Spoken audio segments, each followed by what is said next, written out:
ready to do some crafting. I'm going to just run through it right here. And if you want to follow along at home, you can. Or if you just want to get the basic idea and then later check back on our website once I have a chance to make a little video to post there, you can always review the technique then. So I hope that you were able to find some kind of circular item. I'm going to be demonstrating on this canning ring, but like I said, it could really be anything. And what you're going to do is you're going to use whatever kind of things that you found, either ribbons or fabric strips or possibly yarn, to create a Christmas decoration. Now, depending on the size of the ring that you start with and the length of the items that you use to wrap around your ring, you will make either what could be an ornament, or you can make something larger for a whole wall decoration.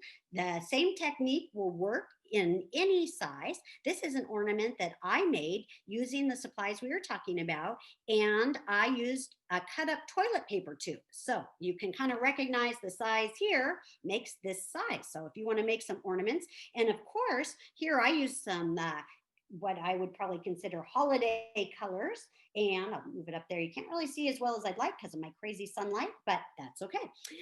But you could use other colors too. Maybe you want to use all green. Maybe you want to have an old green t-shirt you don't fit anymore. So you could just rip that up into strips and use those to make this. The important thing about this project is the technique. So that's what I'm going to show you right now.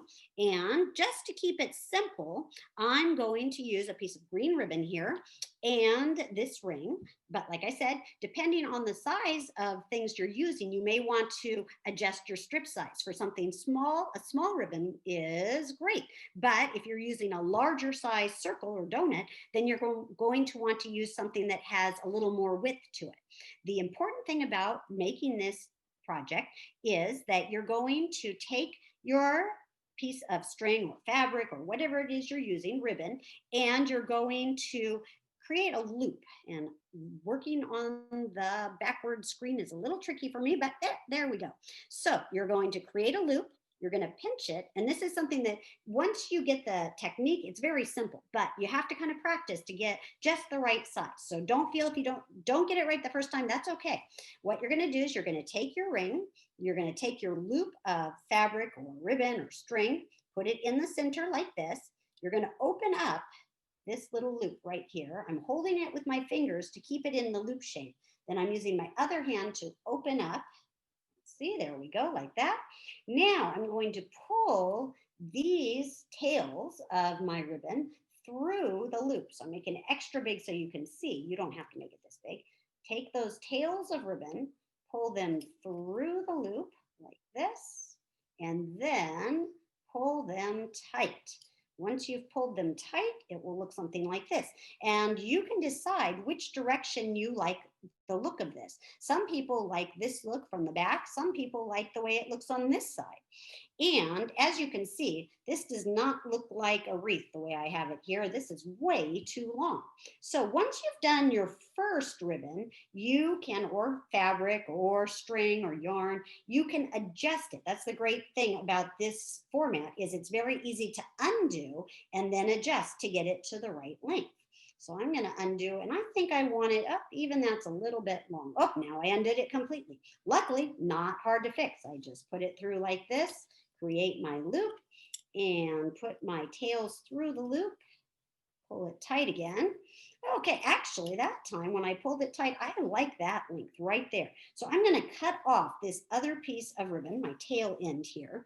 Now, while I do that with my scissors that I have sitting by, trusty scissors, and I cut that so it's about the same length, you can then use this piece that you've just created to be your measuring piece. Take this off of here, and now you can cut more pieces. You can cut them all the same color. You can cut different colors. You can make it any way you want. And so you're going to cut a lot of those. You can cut them one at a time, or you could cut a whole bunch of them first and then tie them on. That is up to you. But you're going to use that same technique of creating the loop, putting the loop through your donut like this, and then you've got your little loopy there. You put the tails through like this. Stick them right through. It's a little hard to see because my hands are probably right in your way, but put them through like this, like that. Tuck them through, tuck them through. And this is something that grown-ups can do, kids can do. Great hand-eye coordination, small motor development. So there we go. I've got my one piece tied on. Now I'm going to just do the same thing all the way around my ring until it looks like this or something like that. There you go. Now, if you want this to be an ornament that you might hang on a tree, then what you'll want to do is also put one extra loop. We're going to use the exact same technique, and I'm going to use this piece of white ribbon so you can tell the difference. This one I've already tied into a knot at the top. So you can do that. Just tie a little knot right there. Then you're going to put it through like this and use the same technique you did before, where you have your loop here, except for instead of having tails going through your center, you're going to pull that knot through.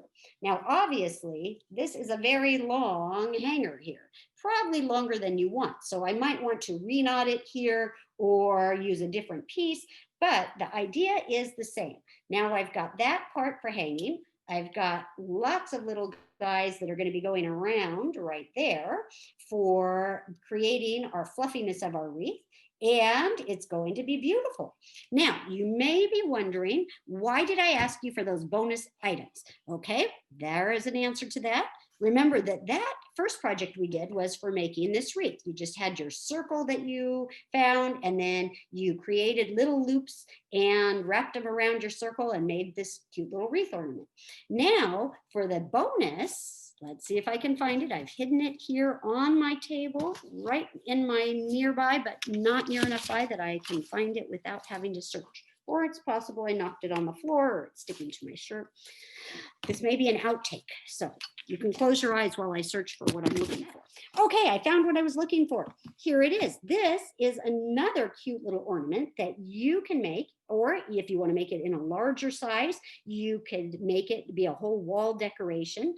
The idea and technique is exactly the same as making the wreath that we just made, except for this time there's a few things we're going to do differently. This one is made out of yarn, and what you'll see is I used the beads to create eyes and a nose for Santa, and I grouped my colors so that I had white at the bottom for a beard and red at the top for his hat. I used a plastic circle that I found on a bottle. You might find one on a milk jug, or this is a time where a keychain would fit really well if you want to make this small size ornament. You do exactly the same thing.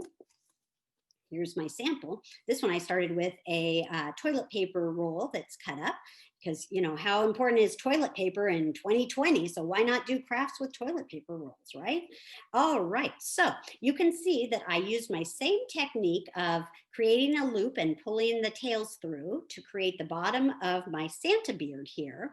And when I made my original ornament, I just did the same thing all across the bottom half of my circle. Then I took my twist tie, but you can use wire, and I put it across here. I fastened it on one end like this. I just wrapped it around very simply. This is a super easy craft. Then I have my open end here. Now here's the big question is, will I be able to find my 3 beads that I had here sitting earlier this morning? Oh, we might be lucky. Here we go. And I'll thread on one black bead for one Santa eye. And these are just perler beads, the kind that you melt, but hey, pony beads would work, glass beads if you are fancy. So I put on a black bead, and now I'm doing a red bead. This is going to be a bit of a patterning activity, sliding that on just like that. So we've got black bead, red bead, and those of you who are into A-B patterning will know the next bead is going to be a black bead again. And then once I have those on there, I'm now going to attach this other end, right, like this. So you've got your eyes and nose for Santa right there. Just wrap it around. Couldn't be easier. Then you're going to finish putting, we're going to have white on the bottom. You might even want to wrap a little extra white around. You can see here right by the eyes, just to give him, oops, that's another outtake there, little fuzzy fluffiness around his cheeks there. And then you will start the same process on the top half of his circle, his head, to make his hat.